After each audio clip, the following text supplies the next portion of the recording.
కూడి వచ్చిన సంఘమంతటికి కూడా యేసు ప్రభువారి పరిశుద్ధ నామమున అందరికీ వందనాలండి. పరిచర్య ప్రారంభమైన కానించి అందరికీ కూడా ఎంతో ప్రోత్సాహం. నన్ను వెన్నంటే ఉండి నిన్ను బలపరుస్తున్న విధానాన్ని బట్టి అందరికీ కూడా హృదయపూర్వకమైన వందనాలు. ఎందుకంటే పరిచర్య చేయటం అనేది కఠిన ఫార్ములా. పరిచర్య చేయటం అన్నది కుటుంబానైనా సరే కింద మీద పడి కుటుంబానైనా కట్టుకోవచ్చు. కుటుంబాన్ని కొలికి తీసుకురావచ్చు. కానీ పరిచర్య అంటే 4-5 రకాల మనస్తత్వం కలిగింది. అందరికీ నచ్చినట్టు మనం ఉండాలంటే కష్టం. అందరినీ సాటిస్ఫై చేయలేం. మన కుటుంబంలో మన పిల్లల్ని, మన తల్లిదండ్రుల్ని మనం సాటిస్ఫై చేయాలి. అంటే పరిచర్య అంటే మనమందరం ఒక కుటుంబం. మనమందరము ఒక కుటుంబం. ఏమైనా ఇబ్బందులున్నా, సమస్యలున్నా అప్పుడు చెప్పండి. అలాగే మరి ముఖ్యంగా అంతకంటే ముఖ్యంగా ప్రార్థన చేద్దాం. అందరి అవసరతల కొరకు ప్రార్థన చేద్దాం. మనం దేవుళ్ళో కొనసాగుతూ ఉంటే, పరిచర్యలో కొనసాగుతుంటే ప్రభువే దాన్ని వృద్ధి కలగజేస్తాడు. ఉద్యోగంలో జాయిన్ అయిన తర్వాత మనకి ఇష్టం లేకుండా ఇంక్రిమెంట్ రాదు, బోనస్ రాదు. మనకి నచ్చి మనకి ఇష్టం లేకపోయినా సరే మనకు నచ్చి మన బాస్ తెప్పించాలని మనం చాలా తంటాలు పడుతూ ఉంటాం. అవసరమైతే డ్యూటీలు చేస్తాం, అవసరమైతే సెలవును కూడా పడతాం. మన జీవనోపాధి నిమిత్తం మనం ప్రయత్నం చేస్తాం. అంతకంటే మరి ముఖ్యం కాదు దేవుని యొక్క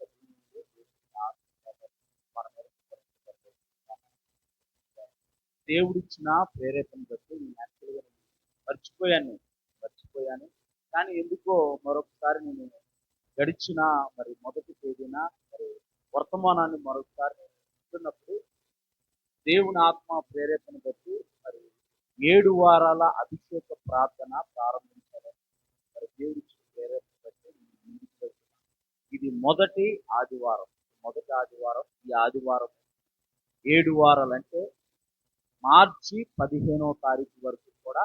మార్చి 15వ తారీఖు ఆదివారానికి 7 వారాలు అవుతాయి. ఉదయకాలం ఇలాగే 9 గంటలకు ప్రారంభమయ్యి మ్యాక్సిమం 11:30 కల్లా ఈ ఆరాధన కార్యక్రమం, అభిషేక ప్రార్థన కార్యక్రమం ముగించబడతాయి.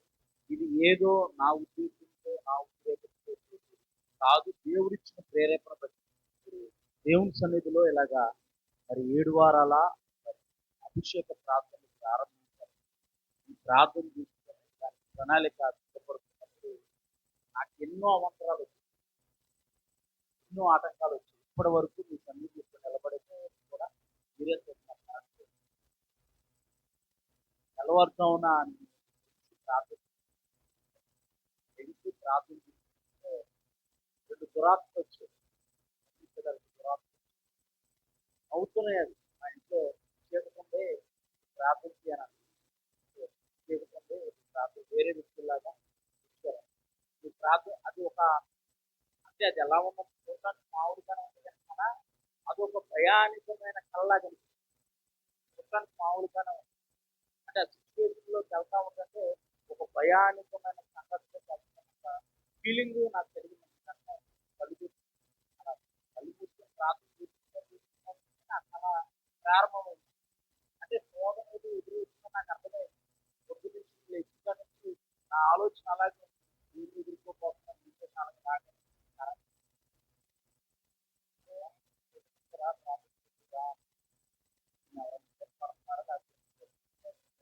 అంటే దేవుడు సన్నిధిలో మనం మొరపెడతాం.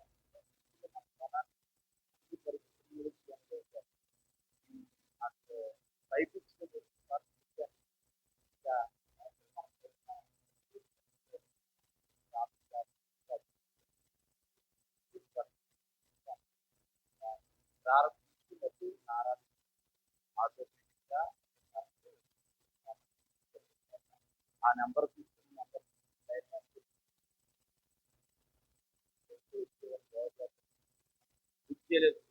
అంటే మన పరిస్థితి మనం అనుకోవాలి. ఇవన్నీ మనం దేవుని సన్నిధిలో ఎప్పుడైతే గడుపుతూ ఉంటామో, దగ్గరగా ఉంటామో, దేవుని సన్నిధిలో మనం కొనసాగుతూ ఉంటామో, ఇబ్బందులు, పరిస్థితులు, వ్యతిరేకమైన పరిస్థితులు, సమస్యలు రావని పరిస్థితి గ్రంథమైన బైబిల్ దేవుని వాక్యం వాటన్నిటినీ చేయించే బలము, అధికారము, అభిషేకము దేవుడు మనకిస్తాడు. దేవుని నామానికి మహిమ కలుగును గాక.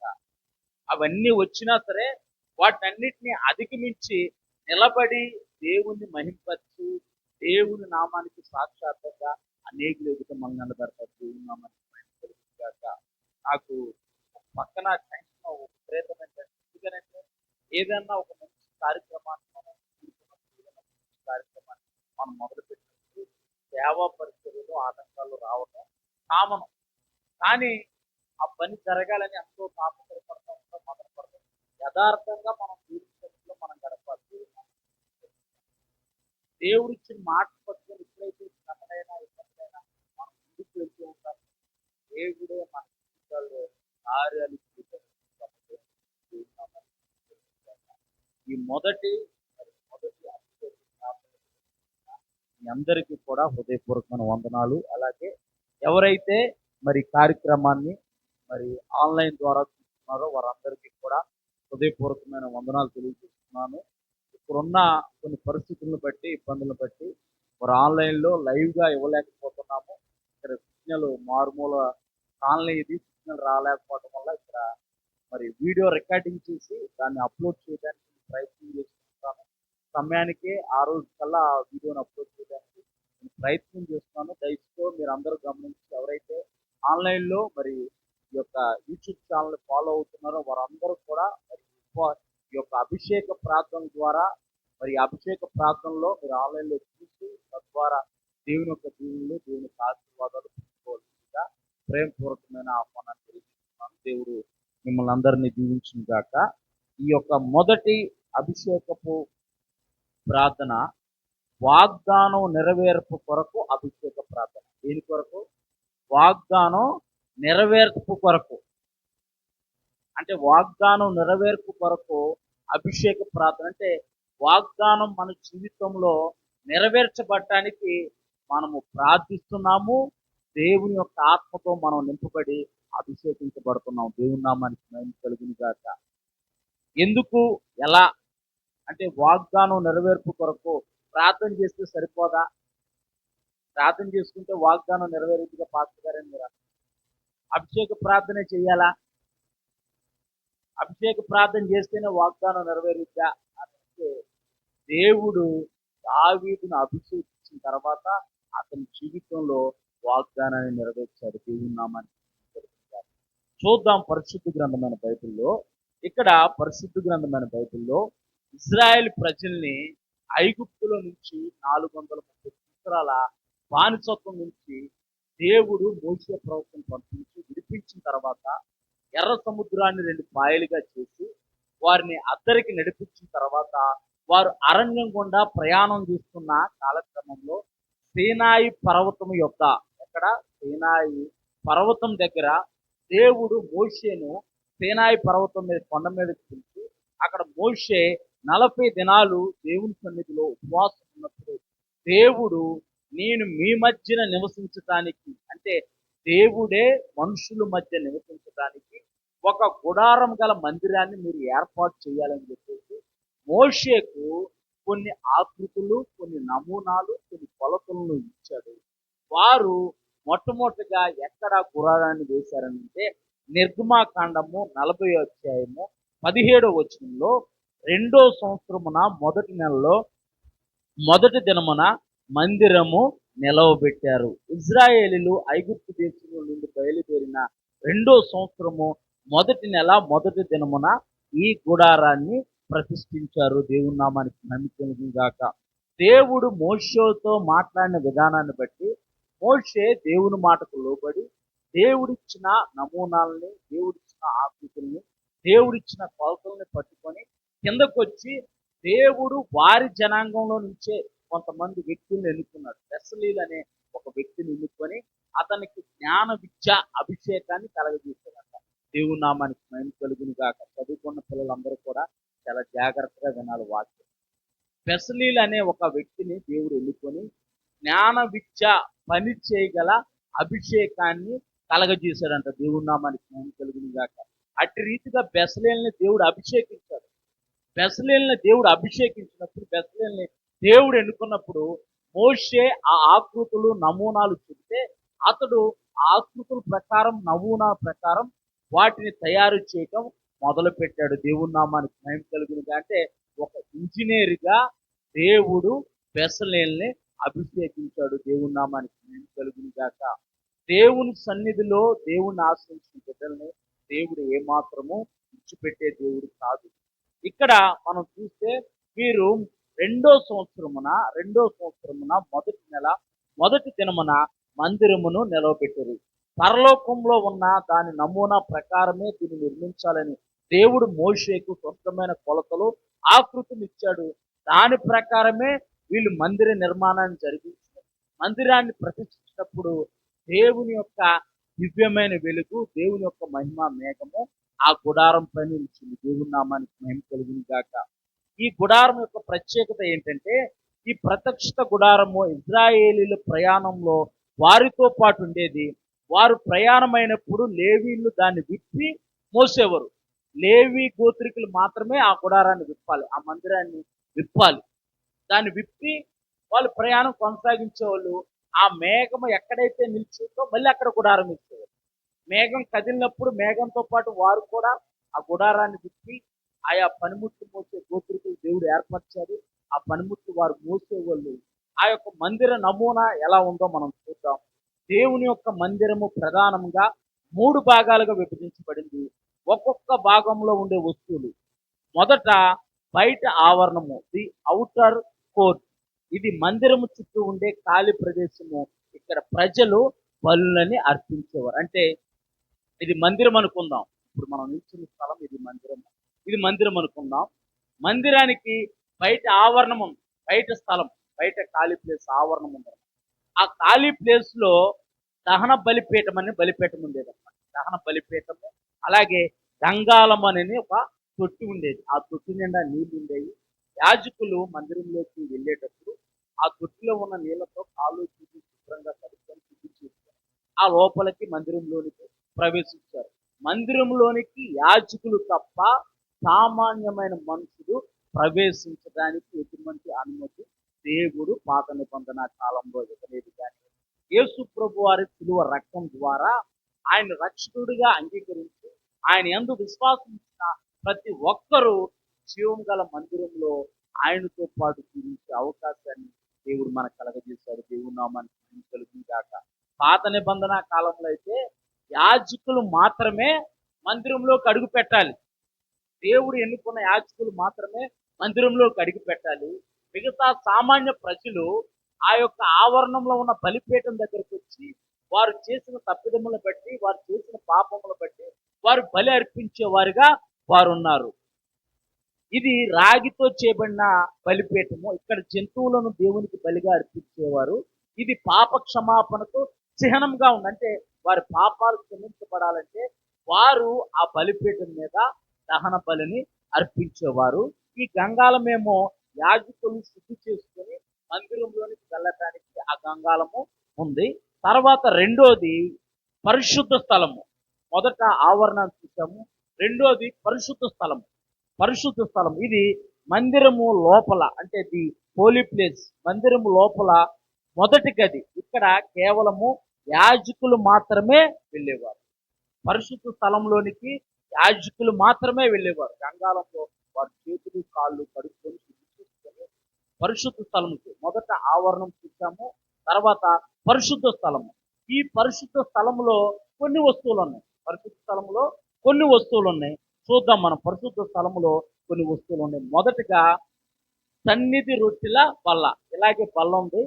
ఆ బల్ల మీద సన్నిధి రొట్టెలని 12 రొట్టెలు ఉంటాయి. అవి ఇజ్రాయేలీల 12 గోత్ర కర్తలకి సూచనగా ఉన్నాయి. ఇది తుమ్మకర్రతో చేయబడి బంగారపు పూత పోయబడి ఉంటుంది. దీనిపై ఎప్పుడు 12 రొట్టెలు ఉంటాయి. ఇవి ఇజ్రాయేల్లోని 12 గోత్రాలకు ప్రతిరూపము. దేవుడు తన ప్రజల్ని పోషిస్తాడని ఇది సూచిస్తుంది. అలాగే ఈ రొట్టెలు యాజకులు తప్ప సామాన్యమైన ప్రజలు తినకూడదని దేవుడు ఒక ఆజ్ఞ జారీ చేశాడు. కానీ దేవుడు దావీదుని ప్రేమించాడు. దావీదు దేవుని యొక్క హృదయానుసారుడు కనుక దావీదు ఆకలి కొన్నప్పుడు దేవుడు ఆ యొక్క సన్నిధి రొట్టెలతోనే దావీదుతో ఉన్నవారు ఆకలి తీర్చబడ్డారు. దేవుని నామానికి మహిమ కలుగును గాక. దేవుని నువ్వు ప్రేమిస్తే, దేవుణ్ణి నువ్వు ఆరాధిస్తే, దేవుడు పెట్టిన ఆజ్ఞను కూడా దేవుడు ఇచ్చాడు. రూతు విషయంలో కూడా అదే జరిగింది. రూతు మోయాబిరాలు అయినప్పటికీ నీ జనమే నా జనము, నీ ప్రజలే నా ప్రజలు, నీ వారే నా వారని చెప్పేసి తన అత్తైన నయోమిని వెంబడించింది. రూతు గర్భం నుంచి యేసు ప్రభు వారు వంశావళి మొదలైంది. దేవుని నామానికి కలుగును గాక. రూతు వంశావళిలో నుంచి యేసు ప్రభు వారు పుట్టడం మన పరిశుద్ధ గ్రంథమైన బైబిల్లో. అసలు మోయాబీలు ఇశ్రాయేలుతో కలిస్తే ఆస్కారం లేదు. మోయాబీలు దేవుని యొక్క మందిరంలో కానీ దేవుని ప్రజలుగా చేయబడరు. కానీ దేవుణ్ణి ప్రేమించడం వల్ల, దేవుని ఆరాధించడం వల్ల, దేవుని యందు భయభక్తులు కలిగి యథార్థమైన భక్తిని కనపరచడం వల్ల దేవుడు రూతు జీవితాన్ని కట్టి రూతు యొక్క వంశావళ నుంచి యేసు ప్రభు వారు పుట్టించారు. ఇక్కడ మొదటిదేమో ఆ యొక్క పరిశుద్ధ స్థలములో కొన్ని కొన్ని ఒక వస్తువులు మనం చూస్తున్నాము. మొదటిది సన్నిధి రొట్టెల బల చూస్తున్నాము. రెండోది బంగారు దీపస్తంభము, గోల్డెన్ ల్యాంప్. ఇది మెనోరా అంటారు. మనకిచ్చిన వాగ్దానం చూడండి అందరూ ఒకసారి. మనకిచ్చిన వాగ్దానం అర్థం. మనకిచ్చిన వాగ్దానంలో తీసుకుంటాను నేను. అది చూపించడానికి నీకు తీసుకుంటాను. మెనోరా తీసుకొస్తాను. మార్చినల్లో తీసుకుంటాను నేను. మెనోరా ఎలా ఉంటుందో మీ అందరికీ. దీంట్లో మనకిచ్చిన వాగ్దానంలో లోపల చిన్నగా గోల్డెన్ ల్యాంప్ కనపడుతుంది. గోల్డెన్ ల్యాంప్ స్టాండ్ కనపడుతుంది అన్నమాట. ఇది నా అంతటికి చెప్పుకుంది కాదు. దేవుడు మాట్లాడితే వెలుగుకు, యేసు ప్రభు వారికి నిరంతరము దేవుని సన్నిధిలో వెలుగుకు సాదృశ్యముగా ఉండటం వల్ల దేవుడు ఆత్మ ద్వారా ఇది పెట్టడం జరిగింది. షో కోసమో మోడల్ కోసమో ఇది పెట్టలేదన్నమాట. ఇది గోల్డెన్ ల్యాంప్ స్టిక్ అనమాట. ఇది గోల్డెన్ ల్యాంప్ స్టాండ్. ఇది దీన్ని హెబ్రీ భాషలో మెనోరా అంటారు. ఇది నిలువుగా ఉండి 7 శాఖలు అంటే 7 కొమ్మలు కలిగి ఉంటుంది. ఇది మందిరంలో వెలుగునిస్తుంది. ఇది దేవుని వాక్యానికి మరియు ఆయన వెలుగుకు సాదృశ్యం. అంటే దేవుని యొక్క వాక్యము, దావీదు అంటున్నాడు, నీ వాక్యమే నా పాదములకు దీపము, నా త్రోవకు వెలుగై ఉంది. అంటే దేవుని యొక్క వాక్యము వెలుగుతో సమానము.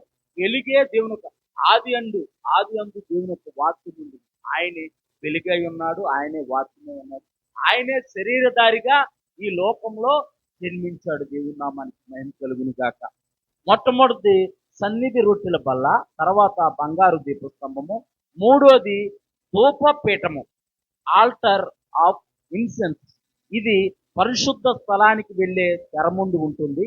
ఇక్కడ సుగంధ ద్రవ్యాలతో ధూపం వేస్తారు. ధూపము భక్తుల ప్రార్థనలకు చిహ్నంగా పరిగణించబడుతుంది. 3 వస్తువులు మనం చూస్తున్నాం పరిశుద్ధ స్థలంలో.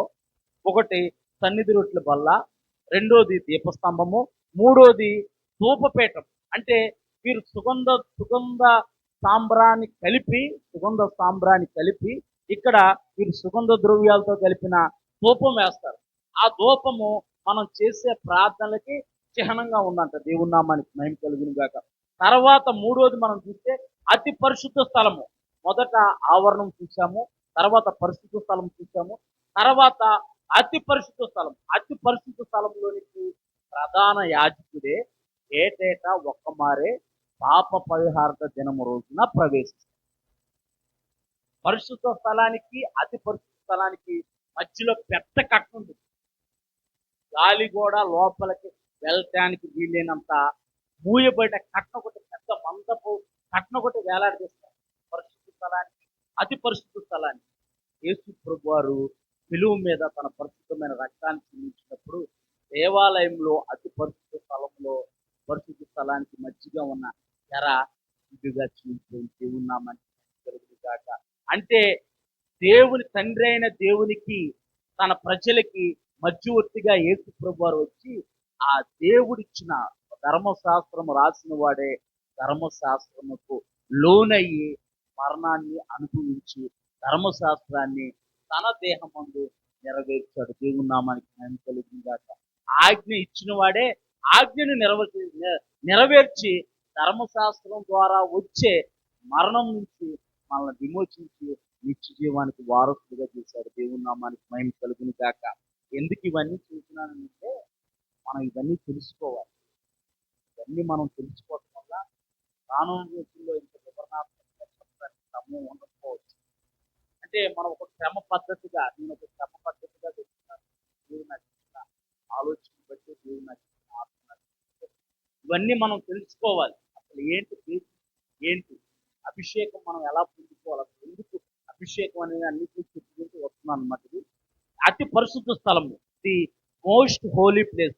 ఇది మందిరంలో అత్యంత పవిత్రమైన భాగము.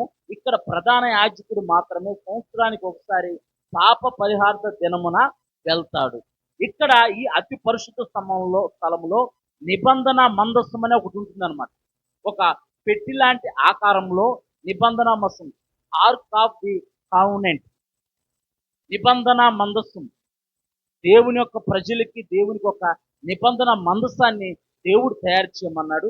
ఇది ఒక పెట్టి వంటి నిర్మాణము. దీనిపై బంగారంతో చేయబడిన ఇద్దరు కెరూబులు ఎదురుగా ఉంటారు. ఇలాగ ఎదురుగా ఉంటారు అన్నమాట. ఎదురుగా ఇలా రెక్కల చాప ఇలాగ ఎదురుగా ఉంటారు. అది కూడా నేను తీసుకొచ్చి చూపిస్తాను, ప్రయత్నం చేస్తాను. అది కూడా చూపించడానికి మీకు అది కూడా చూపిస్తాను. ఎదురుగా ఉన్న ఈ మధ్యలో ఖాళీ ప్లేస్ లో కరుణాపీఠం అంటారు. అంటే కరుణాపీఠం ఇక్కడ ఉండదు, కానీ దేవుడు నివసించే స్థలం అంటారు. ఇది కరుణాపీఠం అని అంటారు. ఈ యొక్క కెరూబులు దేవదేవతలు ఎదురుగా రెక్కలు చాపి ఆ రెక్కల మధ్య భాగాన్ని కరుణాపీఠము, మెర్సీ సిట్ అంటారు. ఇక్కడే దేవుని యొక్క సన్నిధి కొలువై ఉందని నమ్ముతారు. మందస్సం లోపల ఆ యొక్క బంగారపు పెట్టిలో, ఆ నిబంధన మందస్సంలో ఉన్న వస్తువులు ధర్మశాస్త్ర పలకలు, అంటే దేవుడు మోషేకి ఇచ్చిన 10 ఆజ్ఞలు రాతి పలకలు దాంట్లో ఉంటాయి. అలాగే మన్నా బంగారపు పాత్ర, అరణ్యంలో దేవుడు ఇజ్రాయేలుకు ఆహారం ఇచ్చిన మన్నా పాత్ర. అంటే దేవుడు ఐగుప్తు దేశంలో నుంచి తన ప్రజల్ని విడిపించిన తర్వాత వారు అరణ్యంలో నడుస్తున్నప్పుడు మాకు నీళ్లు లేవు, ఆహారం లేవంటే దేవుడు ఆకాశం నుంచి ఆహారాన్ని కురిపించారంట. దేవుని నామానికి నేను కలిగించాక. అందుకే ఆయన అంటున్నాడు, ఆకాశ పక్షులు చూసి అవి వెత్తవు పోయవు, ధాన్యము కూర్చుకునవు, మీరు అనేక మంది పిచ్చుకల కంటే శ్రేష్ఠులు కాదా? లోక సంబంధమైన విషయాలపైన మనసు పెడతారు, మీరైతే పైనున్న వాటినే వెతకండి. దేవుని నామానికి మహిమ కలుగును గాక. మొదటిది 10 ఆజ్ఞల పలకలు, రెండోది బంగారపు మన్నా పాత్ర, మూడోది చిగిరించిన అహరోను కర్ర. దేవుడు అహరోనును యాజకునిగా ఎంచుకున్నాడని ఇది గుర్తుగా చిగిరించిన అహరోను కర్ర అన్నమాట.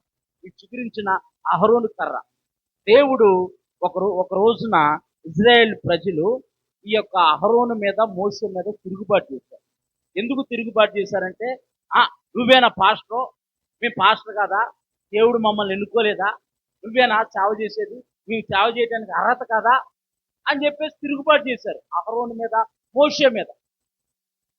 వీళ్ళు ముందు ప్రజల్ని నడిపించి ఆ ఐగుప్తు దేశంలో నుంచి విడిపించి ఒక అరణ్యంలో తీసుకొచ్చి పాలు తేనెలు ప్రవహించే కానాల దేశానికి నడిపిస్తున్న కాలక్రమంలో వీళ్ళ మీద ప్రజలు తిరుగుబాటు చేశారు, సేవకుల మీద. దేవుడు అన్నాడు, సరే నేను ఎవరిని ఎన్నుకున్నానో నేను చూపిస్తానని చెప్పేసి ఒక్కొక్క గోత్రంలో నుంచి ఒక్కొక్క కర్ర తీసుకురాను. కర్ర అంటే పచ్చి కర్ర కాదు, ఎండిపోయిన కర్ర, బాగా ఎండిపోయిన కర్ర. పెద్దవారు ఏం వాడతారు? ఎండిపోయిన కర్రలనే వాడతారు, పచ్చి కర్రను వాడతారు. ఎండిపోయిన కర్రలు తీసుకొచ్చి నా సన్నిధిలో పెట్టండి అన్న. ఒక్కొక్క గోత్రం నుంచి 12 గోత్రకర్తలు తీసుకొచ్చి దేవుని సన్నిధిలో ఆ కర్రలు పెట్టినప్పుడు తెల్లారి లోపల ఎవరి కర్రలైతే చిగురించి పువ్వులు పూసి బాదం కాయలు కాస్తాయో వారినే నేను ఎన్నుకున్నట్టు దేవుడు సూచించాడు. తెల్లారేసరికి దేవుడు అహరోను కర్ర చిగురింపజేసి పువ్వులు పూసి బాదం కాయలు కాస్తాడు. దేవుని నామానికి కలిగించాక. అంటే దేవుడు ఎన్నుకుంటే అనేక సాదృశ్యాలు దేవుడు చూపిస్తాడు, అనేక ప్రమాణాలు చూపిస్తాడు, అనేక అద్భుతాలు ఎన్నుకున్న యొక్క జీవితంలో చేస్తాడు. దేవుని నామానికి నమూనా ఇది. మనం ఇప్పుడు దీపస్తంభం గురించి చూద్దాం. దీపస్తంభం గురించి చూసి ఆ తర్వాత మనము అభిషేకం గురించి తెలుసుకొని అభిషేకపు ప్రార్థనలోకి మనం వెళ్దాము. నిర్గమాకాండము 25వ అధ్యాయము 31 నుంచి 40 వరకు. నిర్గమాకాండము 25 అధ్యాయం 31 నుంచి 40.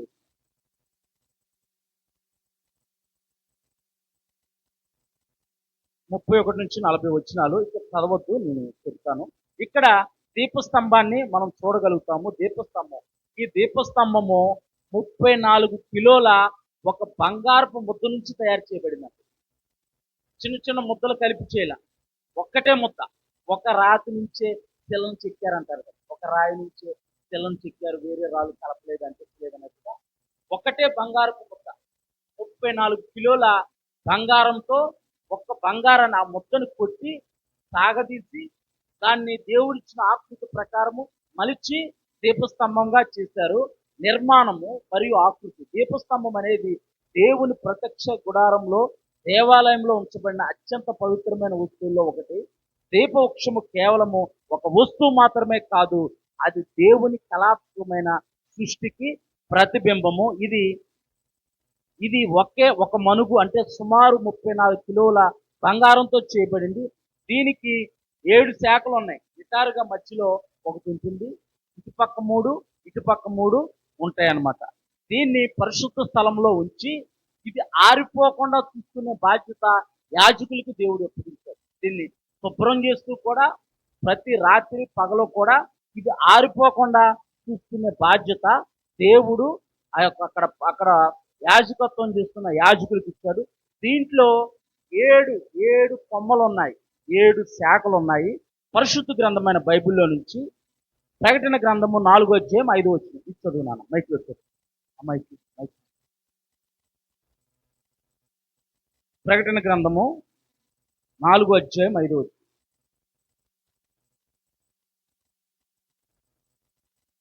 దీంట్లో 7 శాఖలు ఉన్నాయి, 7 శాఖలు ఉన్నాయి, 7 కొమ్మలు ఉన్నాయి. దీంట్లో చదివినాను. ఆ సింహాసనంలో నుండి మెరుపులను, ధ్వనులను, ఉరుములను బయలుదేరుచున్నవి మరియు ఆ సింహాసనం ఎదుట 7 దీపములు ప్రజ్వలిస్తున్నవి. అవి దేవుని 7 ఆత్మలు. అంటే 7 దీపాలు, 7 శాఖలు, 7 కొమ్మలు అంటే దేవుని యొక్క 7 ఆత్మలు. వేరు ఆత్మలు కాదు, ఒకటే పరిపూర్ణమైన ఆత్మ.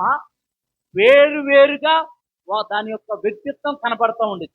దాన్ని వ్యక్తిత్వం అని అంటే ఆ 7 ఆత్మలు 7 స్పిరిట్ ఏం చేస్తాయి, అసలు ఈ 7 ఆత్మలు అంటే ఏంటి? అవి 7 ఆత్మలు ప్రకటన గ్రంథంలో 7 దీపస్తంభాలు 7 సంఘాలకు సాదృశ్యంగా చెప్పబడ్డాయి. ఇవి లోకంలో వెలుగును ప్రజ్వలింప చేయాలి. దీపవృక్షం అనేది చీకటిని తీసివేసి దైవిక వెలుగునకు చిహ్నము. సరే, మనం చూద్దాం. ఇప్పుడు పరిశుద్ధ తైలం దగ్గరకు వద్దాం.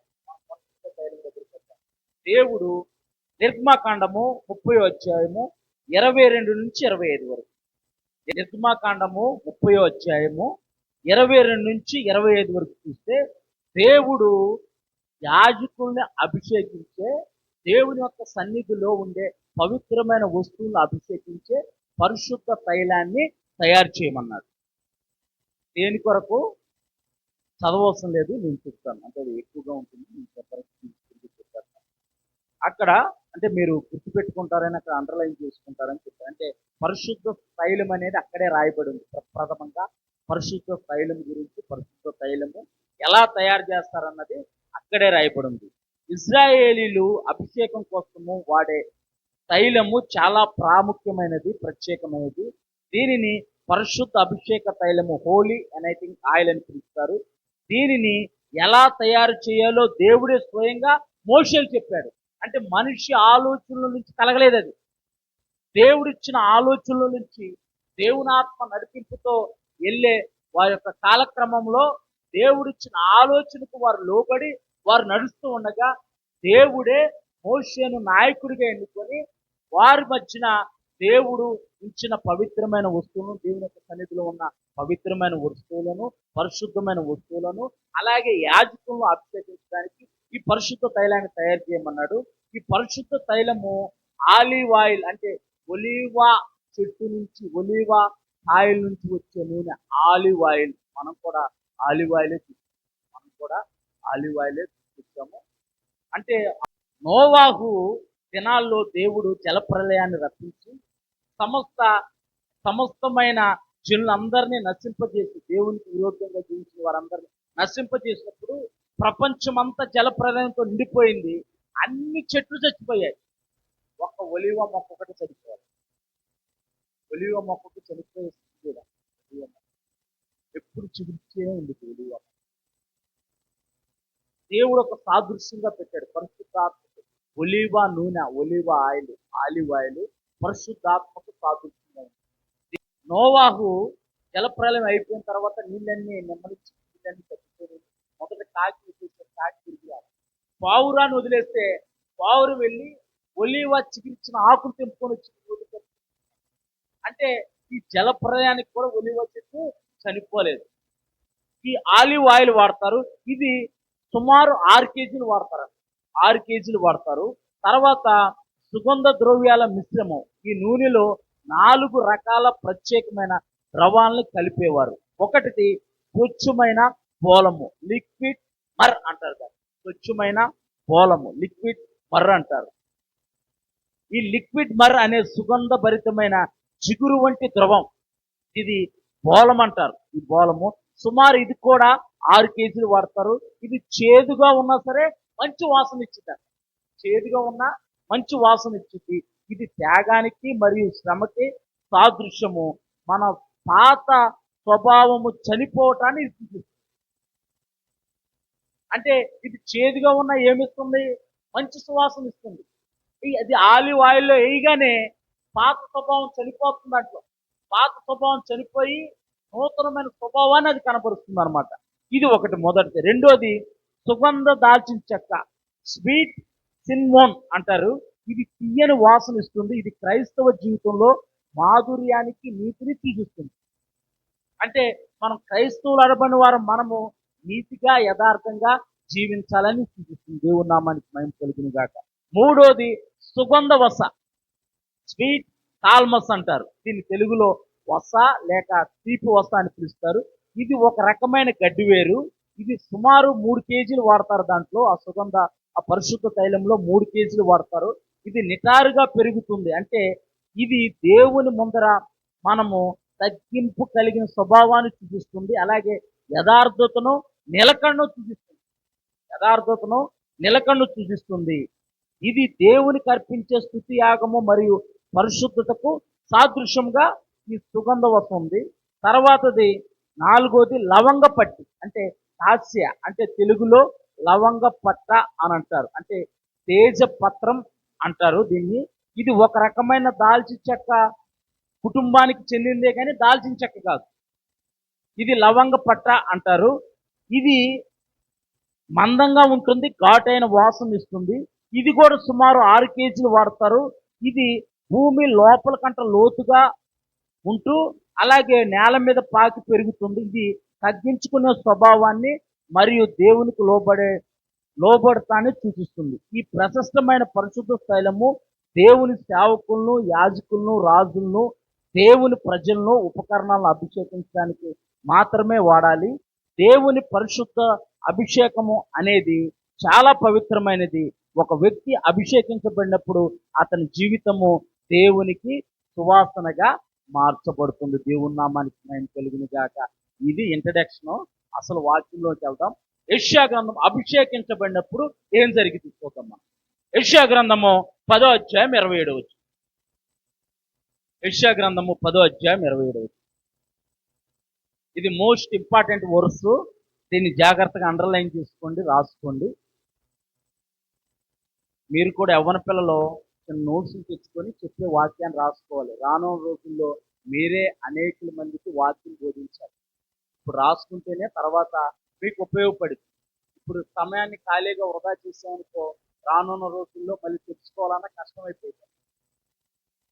యెషయా గ్రంథము 10వ అధ్యాయం 27వ వచనం చదువున్నాను, మైక్రో చదువు. ఆ దినమున నీ భుజము మీద నుండి అతని బరువు తీసివేయబడును, నీ మెడ మీద నుంచి అతని కాడి కొట్టివేయబడును. అభిషేకమును బట్టి అభిషేకమును బట్టి ఆ కాడి విరగొట్టబడును. దేవుని నామానికి మహిమ కలుగును గాక. దేన్ని బట్టి అంట? అభిషేకాన్ని బట్టి. ఈ బైబిల్ అలా ఉందంటే అభిషేకాన్ని బట్టి ఉంది. ఈ బైబిల్ ఏమన్నా బలిసినందున ఉంది కదా, బలిసినందున బలిసిన అంటే పాత ఓల్డ్ బైబిల్లో బలిసినందు ఉందన్నమాట. అంటే ఇప్పుడు కొత్తగా ట్రాన్స్లేషన్ మార్చారు. అంటే కరెక్టే, అభిషేకించబడిన అని ఉండాలి. అభిషేకించబడిన అంటే అది కొత్తది, కొత్త ప్రింట్. అంటే కొన్ని ట్రాన్స్లేటివ్ రాంగ్ రాశారు అన్నమాట. అప్పటి కాలమాన ప్రకారము బలిసినందున అంటే బలంగా ఉన్నందున, అంటే బలంగా ఎలా తయారవుతాం అన్నది మిస్ అయింది అక్కడ. English Bible king James version లో ఎనైటింగ్ అని అంటుంది అన్నమాట. ఎనైటింగ్ అంటే అభిషేకించబడిన, అందుకే నేను స్పష్టంగా రాసుకొని వచ్చాను. ఆ దినమున అతని భుజముల మీద నుండి అతని కాడి మెడ మీద నుండి తీసివేయబడును. అభిషేకము నిమిత్తము ఆ కాడి విరగొట్టబడు. అంటే అభిషేకించడం ద్వారా ఏం జరిగింది? జాగ్రత్తగా వినాలి. అభిషేకించడం ద్వారా మన మీద ఏదైతే పితరుల శాపం వెలుబడి చేస్తుందో, తరతరాల శాపం వెలుబడిస్తుందో, పాపముల ద్వారా, దోషముల ద్వారా ఏ ఉగ్రత అయితే మన మీద ఏలుబడి చేస్తుందో, మనం దేవుని అందు విశ్వాసం వచ్చి ఆయన పరిశుద్ధ రక్తంలో కరగబడి ఆయన యొక్క సన్నిధిలో మనం అభిషేకించబడినప్పుడు మన మీద ఉన్న ప్రతి శాపము కొట్టివేయబడుతుంది. దేవుని నామానికి మహిమ కలుగును గాక. గట్టిగా చప్పట్లు కొడుతూ దేవుని నామాన్ని మహిమపరుద్దాం. అంటే మనం అభిషేకించబడటం దేవుని చిత్తం. మనం ఎప్పుడైతే అభిషేకించబడతామో మనపై అభిషేకం ఇచ్చేది దేవుడు, మనుషులు కాదు. అభిషేకం ఇచ్చేది దేవుడు, అభిషేకించేది దేవుడు. మనం దేవుని ఒక వాక్యానికి లోబడితే చాలు, దేవుడే తను ఎన్నుకున్న ప్రజలను అభిషేకిస్తాడు. వారిపై ఉన్న ప్రతి విధమైన కాడిని విరగొడతాడు. ఇక్కడ అభిషేకం ద్వారా కలిగే విడుదల. అభిషేకం ద్వారా మనము మొట్టమొదటిగా పరిశుద్ధమైన దేవుని మందిరం ఎలా ఉందో చూసాం. ఆ పరిశుద్ధమైన దేవుని మందిరంలో ఏ వస్తువులు ఉన్నాయో చూసాం. పరిశుద్ధ తైలాన్ని ఎలా ఉపయోగిస్తారో, ఎలా తయారు చేస్తారో చూసాం. ఆ పరిశుద్ధ తైలంతో అభిషేకించబడితే ఏం జరిగిందో కూడా మనం చూస్తున్నాం. అదే యెషయా గ్రంథము 10వ అధ్యాయం 27వ వచనం మనం చదివాం. నీ భుజముల మీద ఏళ్ల తరబడి నుంచి ఏ కాడైతే ఉందో, నువ్వు ఆ కాడిని మోస్తూ కృంగిపోతున్నావేమో, కృషించిపోతున్నావేమో, దేవుడు ఈ యొక్క మధ్యకాల సమయంలో నీ భుజములపై ఉన్న కాడిని ఆయన అభిషేకం ద్వారా విరగొట్టబోతున్నాడు. దేవుని నామానికి మహిమ కలుగును గాక. పరిశుద్ధ గ్రంథమైన బైబిల్లో మనం చూద్దాం. ఈ యొక్క దీపవృక్షానికి, జీవవృక్షానికి సాదృశ్యంగా ఉన్న ఈ యొక్క దీపవృక్షానికి 7 కొమ్మలు, 7 శాఖలు ఉన్నాయి. 7 శాఖలు అంటే దేవుని 7 ఆత్మలకు సూచనగా ఉంది, సాదృశ్యముగా ఉన్నది. పరిశుద్ధ గ్రంథమైన బైబిల్లో నుంచి యెషయా గ్రంథము 11వ అధ్యాయము 2వ వచనం. 11వ అధ్యాయం 2వ వచనం. మైక్లో చదవాలి. ఆన్లైన్ చూడాలి కాబట్టి మైక్లో చదివితే వాళ్ళకి. యెహోవా ఆత్మ ఒకటి. యెహోవా ఆత్మ జ్ఞాన వివేకం కలిగించే ఆత్మ అంటే 3. ఆధారముగా ఆత్మ, ఆలోచన 4, ఆలోచన బలమునకు, ఆలోచన బలము 2, ఆలోచన బలము 6. ఆధారముగా ఆత్మ, తెలివిని, యెహోవా ఎడల భయభక్తులను పుట్టించు ఆత్మ. మొత్తం 7 స్పిరిట్స్, 7 అన్నమాట. నేను ఒకసారి చదువుతాను వాటిని. ఒకటి, మొట్టమొదటి యెహోవా ఆత్మ అంటే దేవుని పరిశుద్ధాత్మ. దేవుని నామానికి మహిమ కలుగును గాక. మొట్టమొదటిది యెహోవా ఆత్మ, రెండోది జ్ఞానాత్మ, మూడోది వివేకాత్మ, నాలుగోది ఆలోచనాత్మ, ఐదోది బలమునిచ్చాత్మ, ఆరోది తెలివినిచ్చాత్మ, ఏడోది యెహోవా యందు భయభక్తులు గల ఆత్మ. దేవుని నామానికి మహిమ కలుగునుగా. కొంతమందికి భక్తి ఉండికి భయం ఉండదు, కొంతమందికి భయం ఉండికి భక్తి ఉండదు. దేవుడంటే భయమే, భక్తి చేయరు. ఇవి 2 సమపాలలో ఉండాలి. ఇవి 2, భయము భక్తి 2 సమపాలలో ఉండాలి. నెక్స్ట్ వీక్ నుంచి పిల్లలు అందరూ కూడా చిన్న నోట్స్ తెచ్చుకోండి, చిన్న పాకెట్ ఏ రెఫరెన్స్ అయితే ఇది చాలా ఇంపార్టెంట్.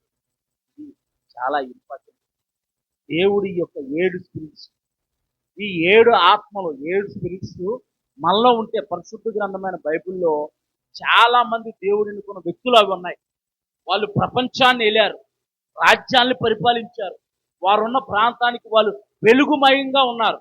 ఈ రోజు ఉదయకాలము దేవుని యొక్క పరిశుద్ధాత్మ అభిషేకం కొరకు మనం ప్రార్థన చేయబోతున్నాం.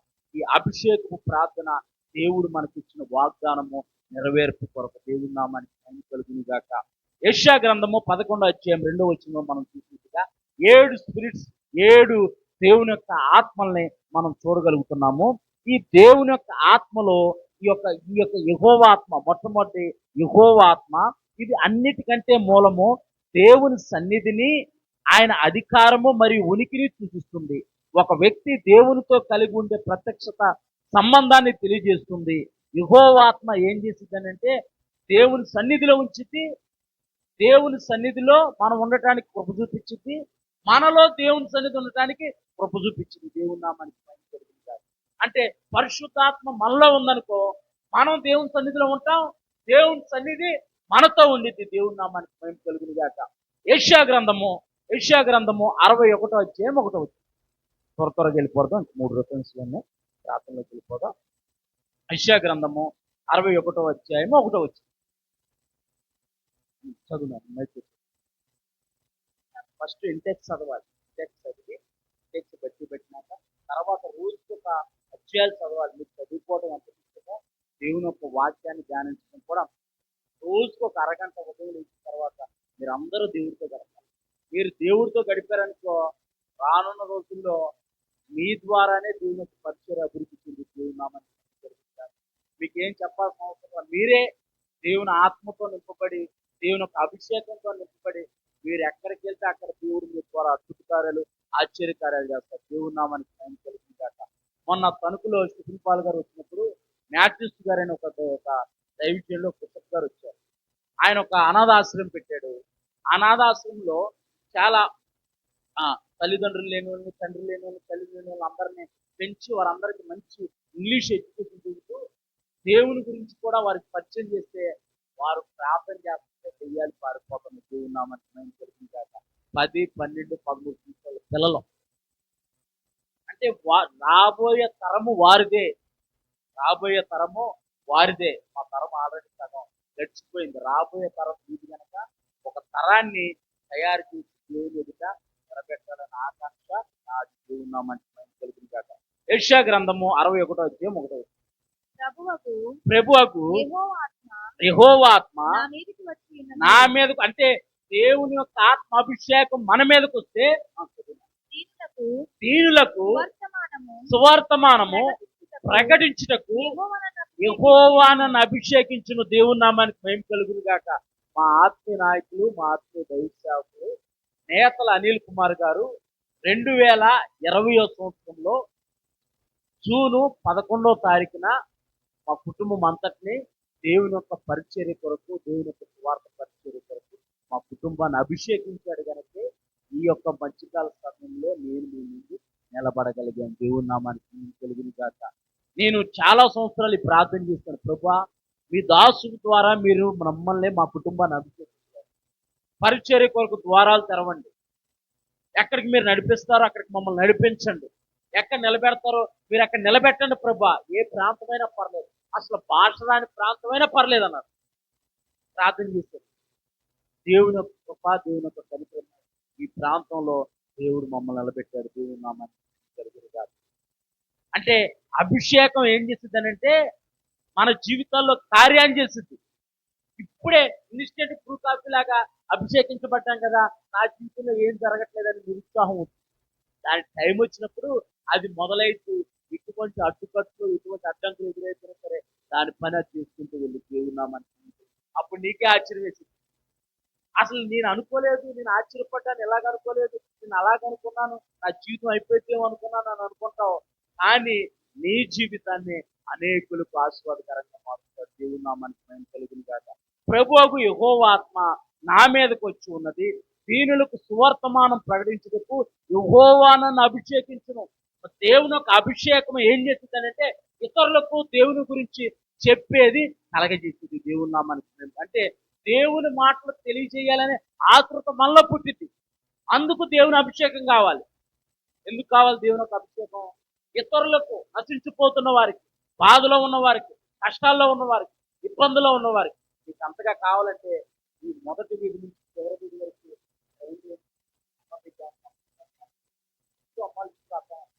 మీరు రాసుకోవాలంటే, అంటే సమస్యలు లేని వాళ్ళు, బాధలు లేని వాళ్ళు, ఇబ్బందులు లేని వాళ్ళు ఎవరూ లేరు. దేవుని యొక్క ఆత్మ ఏం చేస్తుందంటే ఆ ఇబ్బందులో ఉన్న వారిని పరామర్శించింది. ఆ ఇబ్బందులో ఉన్న వారిని దేవుని యొక్క మాటల చేత వారి హృదయాన్ని కట్టింది, వారిని దేవుని వద్దకు నడిపించింది. దేవుని నామానికి మహిమ కలుగును గాక. చూద్దాం, దావీదుని దేవుడు అభిషేకించాడు. దావీదుని దేవుడు అభిషేకించిన తర్వాత దావీదు జీవితం ఎలా మారిందో చూసి మనం ప్రార్థనలోకి వెళ్దాం. మొదటి సమూయేలు గ్రంథము 16వ అధ్యాయం 13వ వచనం. మొదటి సమూయేలు గ్రంథము 16వ అధ్యాయం 13వ వచనం.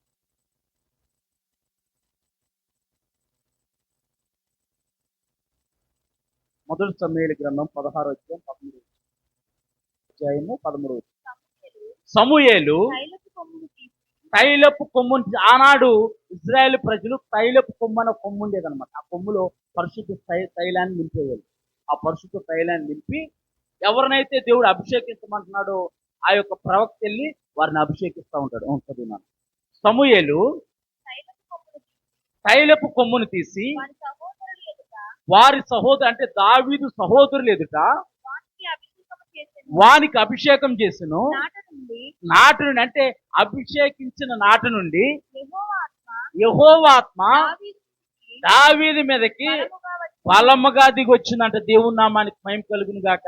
నీకెందుకు అభిషేకం కావాలంటే దేవుని యొక్క ఆత్మశక్తి బలముతో నీవు నింపబడటానికి. దేవుని నామానికి మహిమ కలుగును గాక. దావీదు అభిషేకించబడ్డాడు. అభిషేకించబడిన నాటి నుంచి దావీదు మీదకి దేవుని యొక్క పరిశుద్ధాత్మ శక్తి బలముగా దిగి వచ్చిందంట.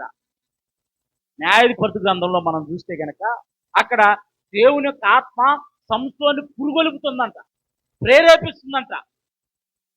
దేవుని యొక్క ఆత్మ బలంతో సంసోను దవడ ఎముకతో 1000 మందిని శత్రువులను హతముందించాడు. దేవుని నామానికి మహిమ కలుగును గాక. మేక పిల్లని చీల్చేసినట్టు సింహాన్ని చీల్చేశాడు. ఇక్కడ దేవుని యొక్క ఆత్మ అభిషేకంతో దావీదు పరిశుద్ధ తైలంతో అభిషేకించబడిన నాటి నుండి దేవుని యొక్క పరిశుద్ధాత్మ దావీదు మీదకి బలముగా దిగి వచ్చిందంట. దేవుని నామానికి మహిమ కలుగును గాక. ఈ అభిషేకం ద్వారా నీవు బలమైన కార్యాలు చేయబోతున్నావు. ఈ అభిషేకం ద్వారా నీ మీద ఉన్న వంశపారపరమైన శాపము కొట్టివేయబడుతుంది. ఈ అభిషేకం ద్వారా నీ యొక్క బలహీనతలన్నీ మఠుమాయమైపోతున్నాయి. ఈ అభిషేకం ద్వారా నీవు నూతన బలాన్ని పొందుకుంటున్నావు. ఈ అభిషేకం ద్వారా దేవుని కొరకు జీవించే ఒక మంచి బలమైన పాత్రగా నీవు మార్చబడుతున్నావు. దేవుని నామానికి మహిమ కలుగును గాక. మొదటి సమూయేలు గ్రంథము 17వ అధ్యాయము 34 నుంచి 37 వరకు చదివితే మీరు అండర్లైన్ చేసుకోండి. 37 వరకు చదివితే దేవుని యొక్క పరిశుద్ధ తైలంతో సమూయేలు దావీదును అభిషేకించాడు. దావీదును అభిషేకించిన తర్వాత దావీదు మీదకి దేవుని యొక్క ఆత్మ బలంగా దిగొచ్చింది. అలాగే సౌలు దురాత్మ చేత బాధింపబడుతూ ఉంటుంటే ఆ యొక్క దురాత్మ పోవటానికి ఎవరినైనా తీసుకురండి అని అంటే ఒక అతను ఉన్నాడు. అతడు దావీదు, యెష్షై కుమారుడు. అతడు సితార చమత్కారంగా వాయిస్తాడు అని చెప్తే దావీదుని తీసుకొస్తే దేవుని యొక్క ఆత్మ అభిషేకంతో పరిశుద్ధ తైలంతో అభిషేకించబడిన దావీదు సితార వాయిస్తా ఉంటుంటే సౌల్లో ఉన్న దురాత్మ పారిపోయింది. దేవుని నామానికి మహిమ కలుగును గాక. నీ పరిశుద్ధ తైలంతో అభిషేకించబడి పరిశుద్ధాత్మ శక్తితో అభిషేకించబడితే నువ్వు కాంగో కొడుతున్నా సరే దురాత్మలు పారిపోతాయి.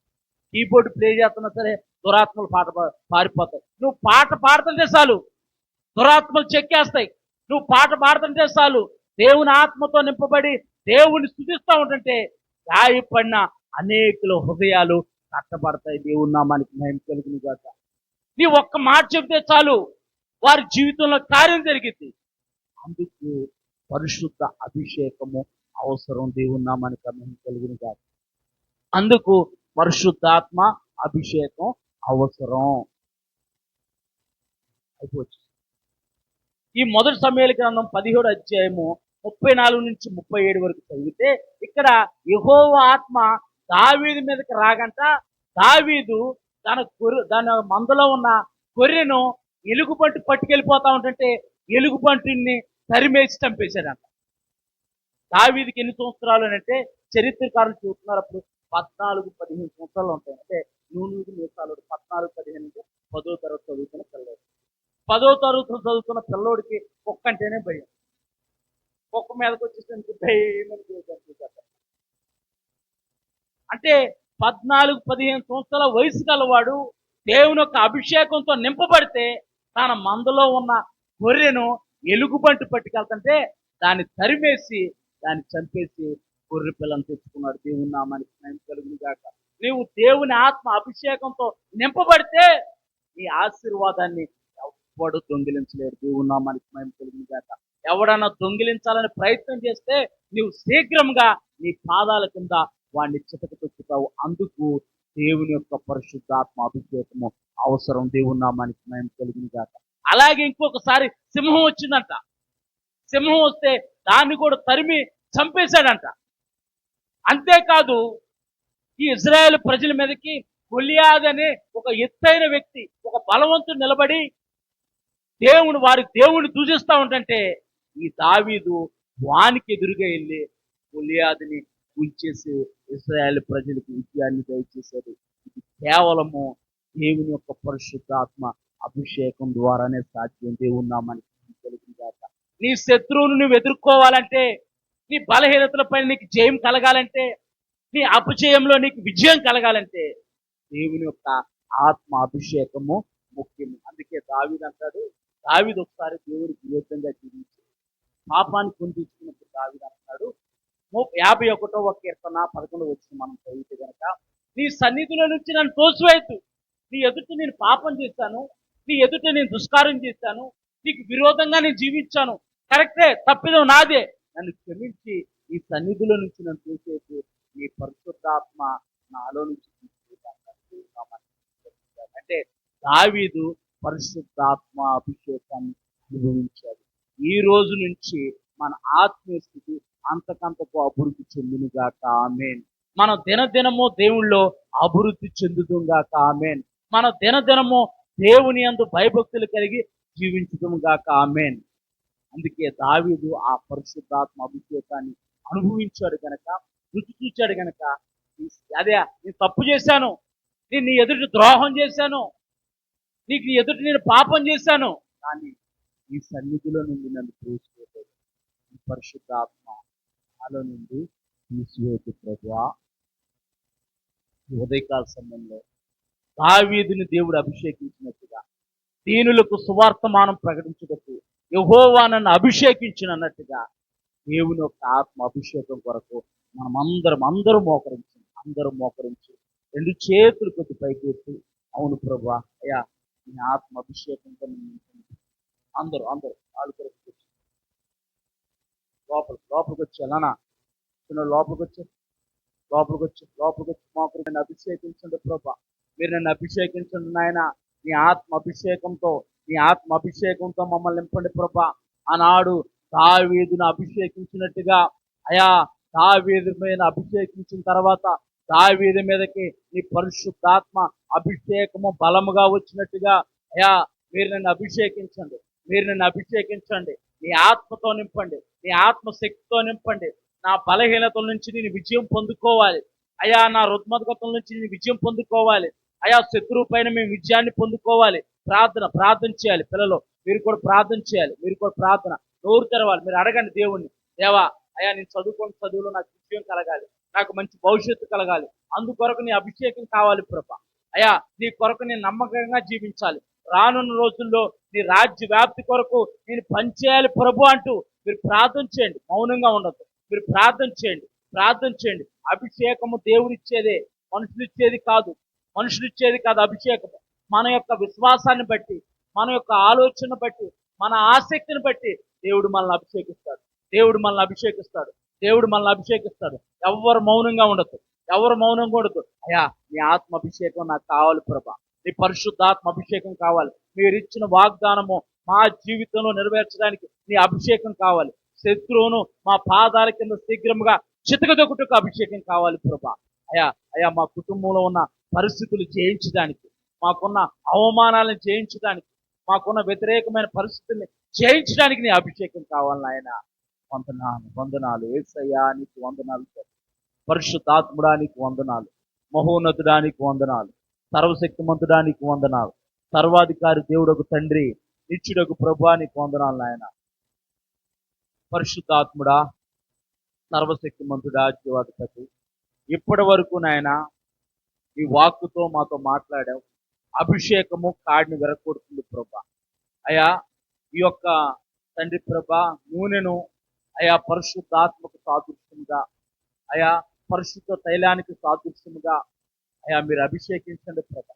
ఈ నూనె వారి తల్ల మీద పడుతుండగా మీ యొక్క హస్తము వారి తల్లపైన ఉంచండి. మీ యొక్క హస్తము వారి తల్లపైన ఉంచండి. మీ అభిషేకంతో వారు నింపండి. వారికి ఉన్న ప్రతి విధమైన బలహీనతల నుంచి వారికి విడుదల దయచేయండి అయా.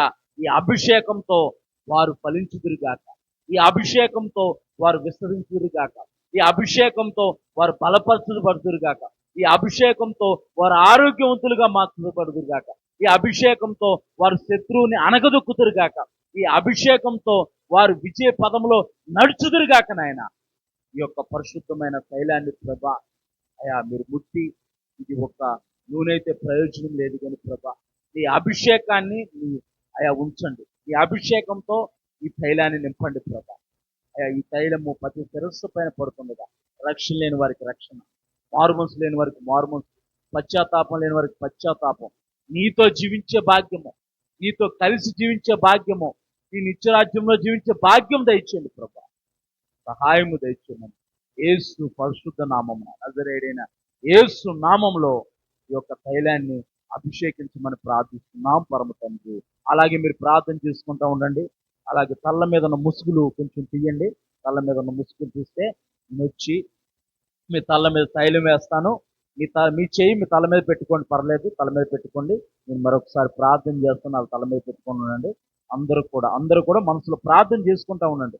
ప్రార్థన చేసుకుంటా ఉండండి. తల మీద చేయబెట్టుకోండి. అందరూ తల మీద చేయబెట్టుకోండి. అందరూ నూనె పోయబడిన తల మీద మీకు చేయబెట్టుకోండి. ప్రార్థన చేద్దాం.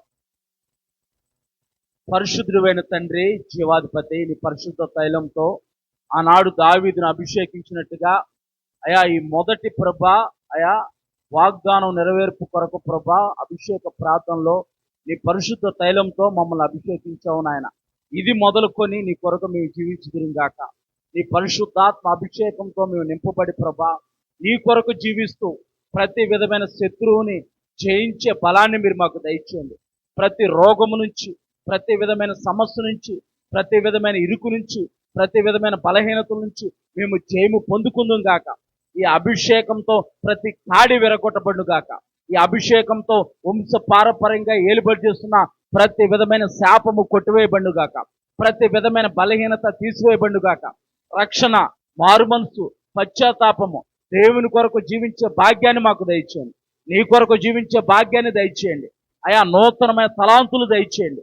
నూతనమైన తండ్రి ప్రభ ఆశీర్వాదాన్ని కుమ్మరించండి. నూతనమైన అభిషేకంతో మమ్మల్ని నింపండి ప్రభా.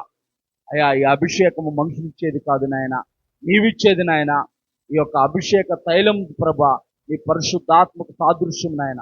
ఆనాడు దావీదుని అభిషేకించిన నాటి నుంచి దావీదు మీదకి అయా పరిశుద్ధాత్మ బలముగా వచ్చినట్టుగా నీ బలమైన ఆత్మ అభిషేకంతో ఇది మొదలుకొని మేము నింపబడదాం గాక. ఎటువంటి లోకానుసారమైన ఆశలకు మేము లోను కాకుండా ప్రభా అయా నీ పరలోక రాజ్యం కొరకే మేము పాకులాడే కృపను మాకు దయచేసి ప్రభా. ప్రతి ఒక్కరు అయా అభిషేకించబడిన ప్రతి శిరస్సు పైన నీ హస్తాన్నుంచి ప్రభా వారిని మీరు బలపరిచి, వారిని అభిషేకించి, వారి జీవితాల్లో ఇది మొదలుకొని నూతనమైన కార్యాలు మీరు జరిగిస్తున్నందుకు యేసు పరిశుద్ధ నామమునకే స్తుతి మహిమ చెల్లిస్తున్నాం పరమ తండ్రి. ఆమేన్, ఆమేన్, ఆమేన్. అలాగే ఉందాం. అలాగే నీ నామాన్ని మహిమపరచడానికి నువ్వు ఇచ్చిన గొప్ప భాగ్యాన్ని బట్టి నీకు వందనాలు. పాటల ద్వారా నేను స్తుతించాము, ఆరాధన చేశాము నాయన. అయా నీ వాక్యాన్ని ధ్యానించాము. నీ అభిషేకంతో అయా మొట్టమొదటి అభిషేక ప్రార్థనలో నీ సన్నిధించి మీరు మమ్మల్ని నడిపించిన విధానాన్ని బట్టి నీకు వందనాలు. అభిషేకించబడిన ప్రతి వ్యక్తి నీ కొరకు నమ్మకంగా జీవించుదురుగాక. అయా నీలో బలపరచబడుదురుగాక. ఈ అభిషేకంతో వారు నింపబడి గొప్ప కార్యాలు చేసుదురుగాక. ఆనాడు దావీదు ద్వారా గొప్ప కార్యాలు చేసినట్టుగా, దావీదు ద్వారా రాజ్యాల్ని జయించినట్టుగా, దావీదు దేవుడే జీవం గల దేవుడని లోకమంతా తెలుసుకున్నట్లుగా, అయా దావీదు ప్రభ నీ హృదయానుసారుడిగా జీవించాడు ప్రభ. అట్టి రీతిగా మేము జీవించడం కాక అయా దావీదు నా ఉద్దేశాలన్నీ నెరవేర్చేవాడు అన్నావు నాయన. ఈ ఉద్దేశాలు మా ద్వారా నెరవేర్చబడును గాక. అయా ప్రతి విధమైన శత్రువుని మేము అనగదొక్కుదుము గాక నాయన. అట్టి భాగ్యాన్ని ప్రతి ఒక్కరికి మీరు దయచేయండి. ప్రతి ఒక్కరిని, ప్రతి కుటుంబాన్ని మీరు బలపరచండి. ప్రతి ఒక్కరిని మీరు ఈ కృపలో వర్ధిలింపజేసిన ఆయన మీ దీవెనలు, నీ ఆశీర్వాదాలతో ప్రతి కుటుంబాన్ని నింపండి ప్రభు. అయా రాలేని వారిని కూడా జ్ఞాపకం చేసుకోండి. అయా కుటుంబాలుగా నీ సన్నిధిలో రావడానికి మీరు కృప చూపించండి. అనేకులను ఆకర్షించండి. అనేకుల్ని మీరు బలపరచండి. అనేకుల యొక్క జీవితాలను మీరు వెలిగించండి నాయన. మీకు వందనాలు. ఈ మొదటి అభిషేకం ప్రార్థన మీ నామానికి భయంకరంగా మీరు జరిగించినందుకు మీకు వందనాలు. అలాగే అయా మీ బిడ్డలో ప్రభా వారి యొక్క స్వయం సంపాదన నుంచి కానుకలు తెచ్చారు ప్రభా. విత్తిన ప్రతి కుటుంబాన్ని ప్రభా మీరు ఆస్వాదించండి. ప్రతి కుటుంబాన్ని బలపరచండి. ప్రతి హస్తాన్ని మీరు బలపరచండి. వారు నూరొంతులుగా ఫలించుదురుగాక ప్రభా. ఈ భాగ్యాన్ని ప్రతి ఒక్కరికి మీరు దయచేసి ప్రభా.